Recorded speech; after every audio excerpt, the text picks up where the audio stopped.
ظهر دين المؤيد بظهور النبي أحمد. Alhamdulillah, senantiasa kita bersyukur kepada Allah Subhanahu wa taala atas kemuliaan yang telah Allah berikan kepada kita berupa kesempatan untuk menuntut ilmunya Rasulullah sallallahu alaihi wasallam. Jadi rezeki itu ada yang sifatnya temporer, ada yang sifatnya kekal abadi. Kebanyakan manusia pada umumnya mengejar rezeki yang sifatnya temporer, sementara. Rezeki yang sifatnya sementara yaitu adalah jabatan, rezeki, tapi sementara. Rumah itu rezeki, tapi sementara. Dunia apapun ini sifatnya sementara. Dan sifat daripada dunia bisa kita raih, tapi tidak bisa kita miliki. Dunia ini bisa Anda raih, Anda kejar, Anda dapatkan, tapi nggak bisa Anda miliki.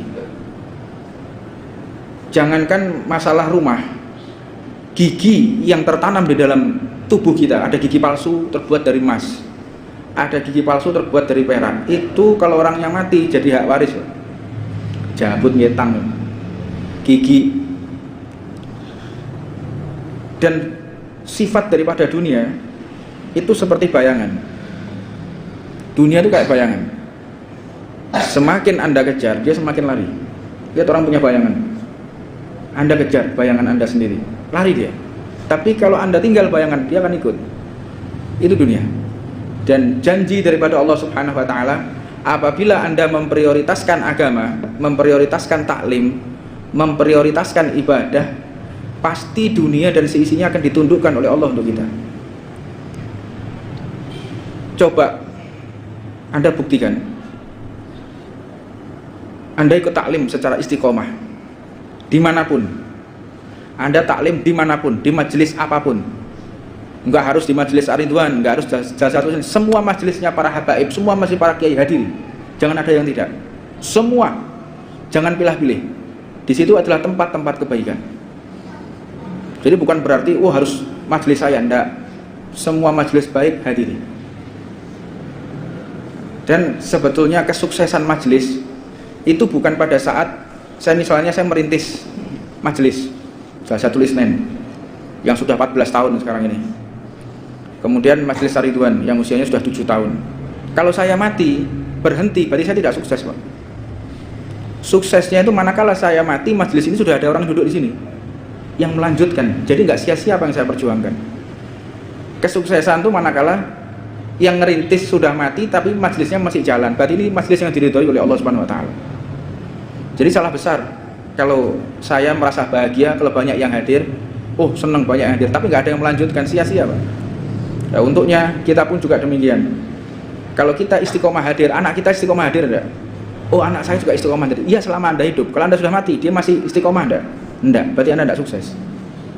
Jika ada kebaikan yang diteruskan oleh santri kita, saudara kita, teman kita, siapapun juga yang melanjutkan kebaikan kita, itu tandanya kita menjadi orang yang sukses.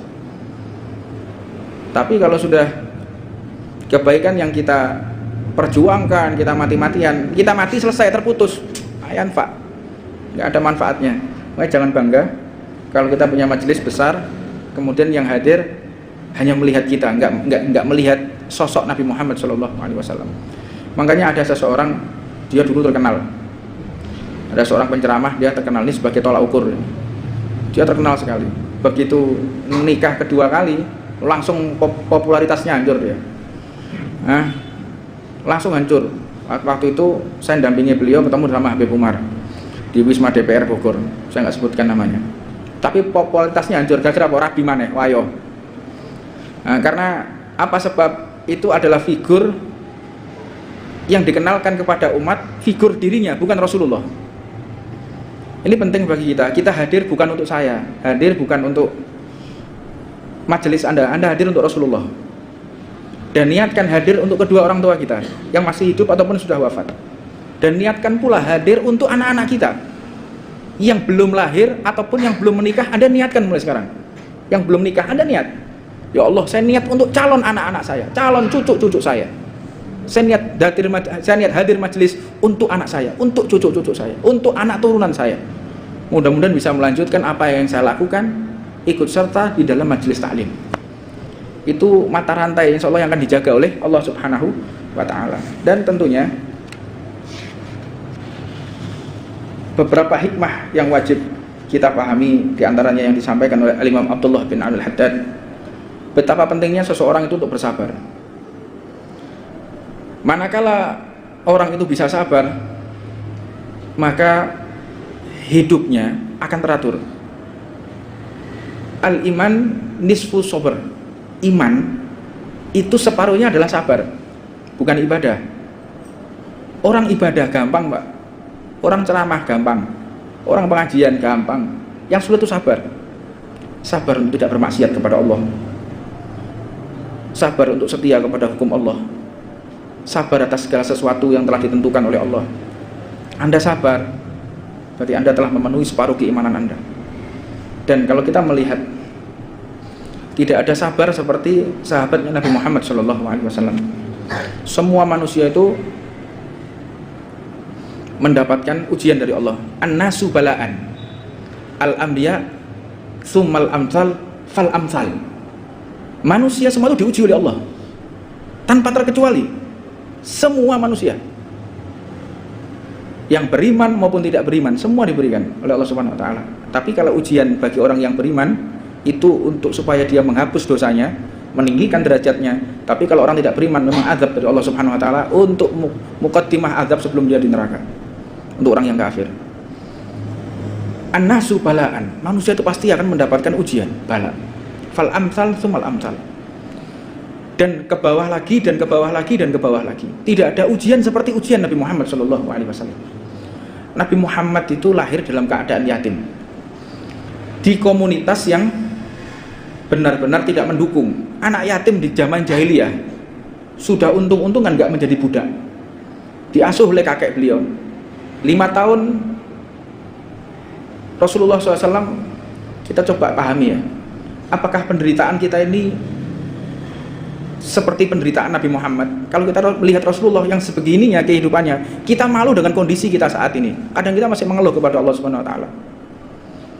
Rasulullah itu lahir dalam keadaan yatim, hidup di tengah masyarakat jahiliyah.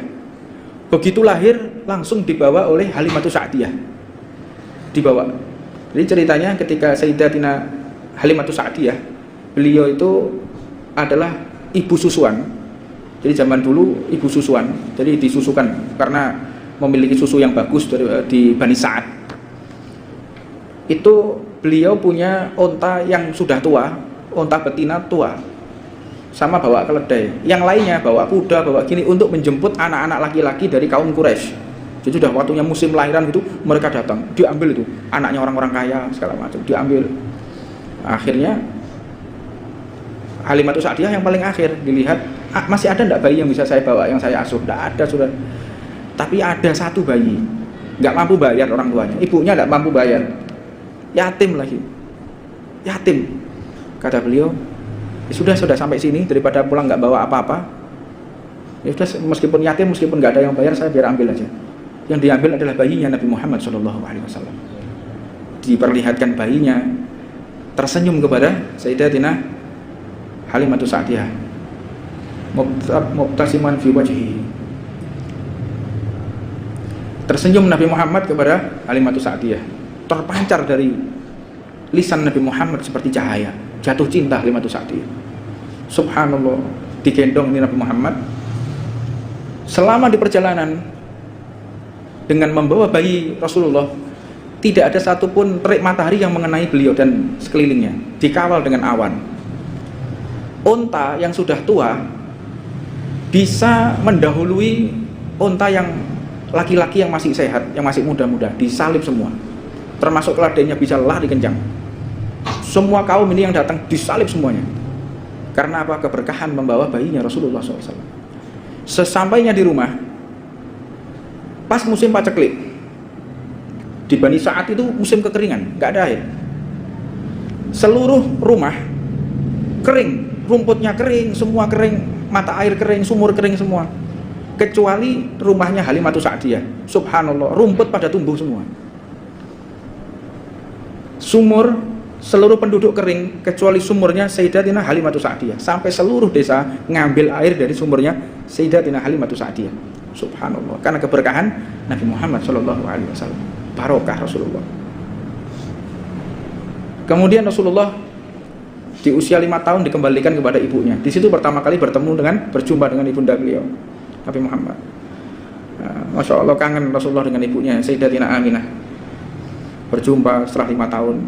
Kemudian oleh ibunya diajak ke Yathrib, yang minggu kemarin saya ceritakan, ke Madinah.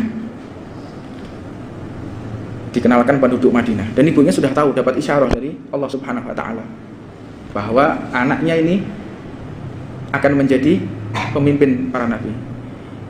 Idza sahha fi ru'yatil manami. Sungguh benar apa yang lihat di dalam mimpiku, bahwa engkau akan menjadi penutup para nabi dan engkau menjadi rajanya para nabi. Subhanallah. Sayyidatina Aminah sudah tahu kalau putranya ini adalah seorang Rasulullah. Gimana mengandung Nabi Muhammad yang membawa Rasulullah SAW, yang Allah ciptakan alam semesta karenanya. Kemudian setelah dari Yathrib, Nabi Muhammad diajak kembali menuju ke Mekah. Di perjalanan, tepatnya di desa yang bernama Abwa, di situ Sayyidatina Aminah capek, sakit, dan mengatakan, wahai putraku, ini mungkin ibumu akan wafat, ibumu akan dipanggil oleh Allah Subhanahu wa Ta'ala. Tolong kau bantu ibumu menggali liang lahatnya sendiri. Subhanallah. Jadi Rasulullah membantu ibunya di usia 5 tahun menggali liang lahat ibunya sendiri. Apa ada ujian sebesar ini? Subhanallah. Akhirnya Nabi Muhammad yang memakamkan ibunya sendiri beserta satu khotimah, satu pembantu perempuan, sampai di nafas-nafas terakhirnya mengatakan, ya Rasulullah, ya ummi, wahai ibuku, kita sudah lama berpisah, anak umur 5 tahun, apakah engkau akan meninggalkan aku? Masih membutuhkanmu wahai ibu. Nabi Muhammad masih butuh kepada ibunya. Kadang-kadang kita nggak merasa butuh dengan ibu kita. Na'udzubillah min dzalik. Ibu kita sudah tua, nggak bisa ngapa-ngapain, hanya butuh bantuan dari kita, butuh duit dari kita. Kadang ibu kita butuh kita suapi, kita rawat. Itu kesempatan buat Anda bahwa ada Ka'bah di tengah rumah Anda. Ibu itu laksana seperti Ka'bah di tengah rumah kita. Tinggal Ka'bah itu mendoakan, memberkahi kita, atau Ka'bah itu justru akan mengutuk dan melaknat kita. Naudzubillah min dzalik. Kayak Ka'bah. Sampai Habib Salim mengatakan, engkau mengabdi kepada ibumu, ngawula, jenengan ngawula mbek ibu, ini seperti engkau mengabdi dengan 70 aulia, makomnya seperti Syekh Abdul Qadir Jailani. Anda seperti khidmah ngawula dengan 70 orang Syekh Abdul Qadir Jailani. Subhanallah. Makanya kadang-kadang aku mumet ndelok salaman. Waduh, salaman mbek aku mbek koyo ngono. Salaman mbek ibu, ibu ya. Saya ada. Kayak vakum cleaner. Salaman bolak-balik. Gak tak kekno iki dicekel rapet, tak kek tapi tak tarik engko tanganku sudah bolak-balik kecekluk soalnya. Pak Tukijo mbek Haji Ahmad bolak-balik mijeti aku, Pak. Anggitku tak tarik karena khawatir hati saya tuh rusak. Khawatir hati saya itu rusak. Wong dijak salaman, Pak, digerebutan, iku hatiku rusak, Pak. Gak kesenengan, sumpek. Kalau sampai ada iblis masuk ke dalam hati saya merasa lebih mulia dari jenengan. Saya dijatuhkan harga diri saya oleh Allah Subhanahu wa Ta'ala. Bukan bangga, Pak. Ngempet njero ati iki. Jak salaman, kudu seneng. Apa maneh salaman tangane mambu rokok kabeh tambah ruwet iki, Pak. Aku pe salaman mek jenengan nggih dupa. Nggih wangi-wangian. Sampai pakai parfum. Kadang barokokan durung ijik salaman mbek aku. Tanganku mambu baku kabeh. Wis ngono ngambung pipi meneh. Aduh tambah ruwet pindho iki, Pak. Bojone lho diambung gak gelem lapo ning ngambung aku iki. Semua mendapatkan ujian dari Allah Subhanahu wa Ta'ala, semua. Fal amsal sumal amsal.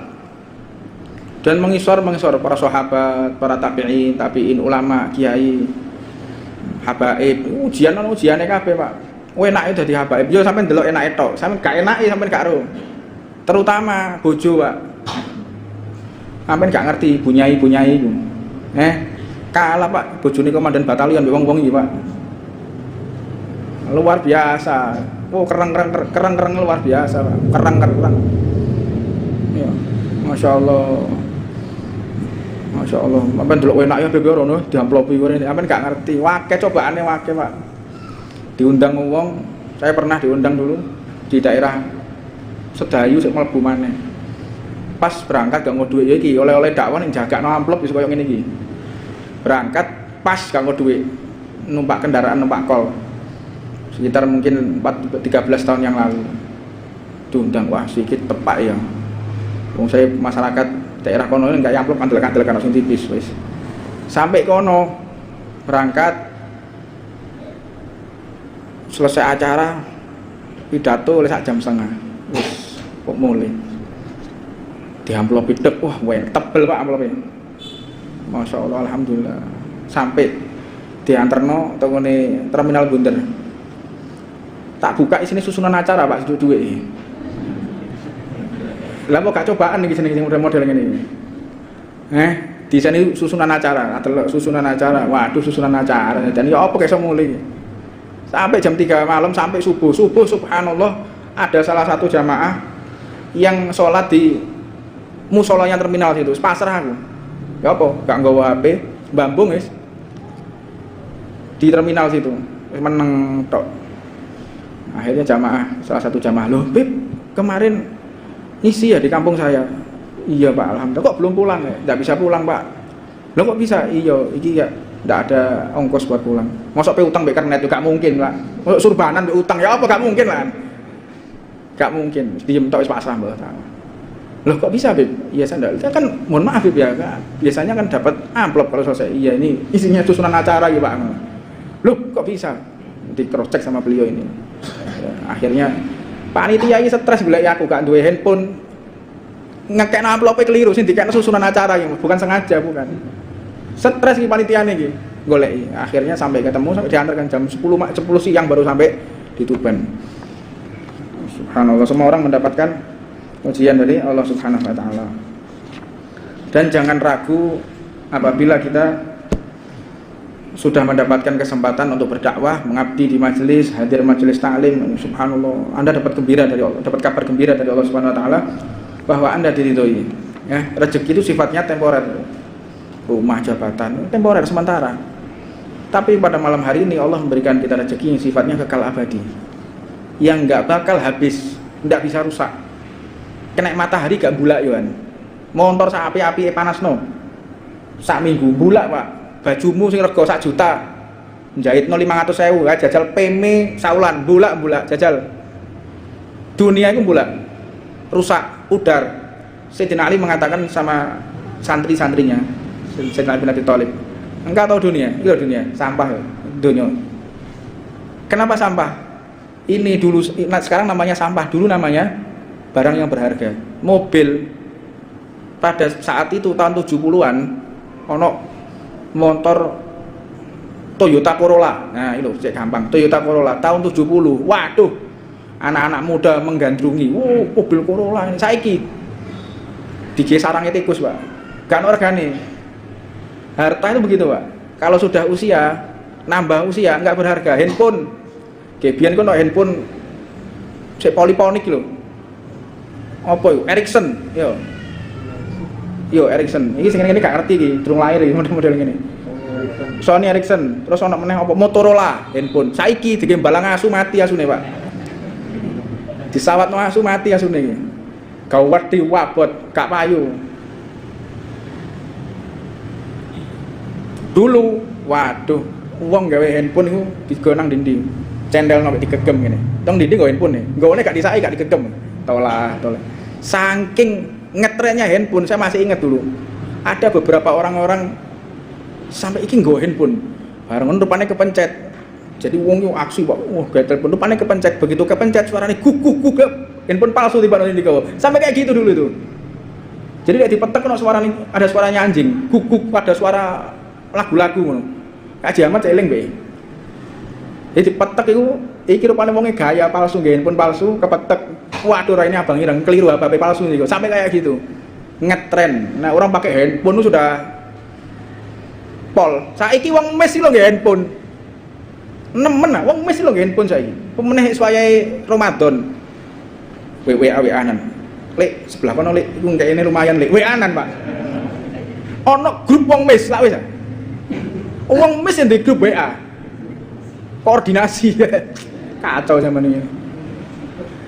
Jadi ada teman saya polisi panggil Beb delok Beb. Iki sini WA-ne wong iki lho. Ini orang ini koordinator wong mes. Ada 30 grup. Itu majelis hari itu kan lho iki. Grupe wong mes se Indonesia. Persatuan wong mes se Indonesia nemen. La ilaha illallah.